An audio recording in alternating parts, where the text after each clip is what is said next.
Alcuni COC di alcuni comuni sono ancora aperti, ma perché in queste 2 giornate ancora di maltempo i comuni hanno preferito monitorare per un eccesso di zelo forse la situazione dei loro comuni, ma l'emergenza è assolutamente terminata. L'emergenza maltempo in provincia di Padova può dirsi terminata. Ciò non significa che venga abbassata la guardia. Brenta, Muson dei Sassi e Bacchiglione rimangono sotto osservazione, ma lo scenario appare ormai in netto miglioramento, tanto che l'attenzione si è spostata altrove. Non tutto il Veneto, infatti, ha avuto la stessa fortuna di Padova. Abbiamo attualmente noi 37 volontari di circa 7 distretti più il personale della provincia, i volontari della provincia che sono partiti per il Bellunese, dove invece lì le zone, ci sono 4 comuni del Bellunese che sono particolarmente colpiti da questa nuova ondata di maltempo. A Brenta e Bacchiglione sono mancati alcuni metri per arrivare all'esondazione. La piana dell'Adige è transitata senza particolari patemi d'animo, ma la preoccupazione è stata molto forte, così come la mobilitazione messa in campo per fronteggiare eventuali emergenze. La provincia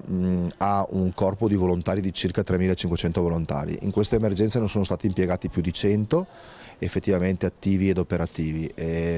La nostra sala operativa ha funzionato con il volontariato e con i dipendenti della provincia per 3 giorni, 24 ore al giorno. Noi comunque speriamo che non debbano esserci di queste situazioni per dover testare e provare il nostro volontariato.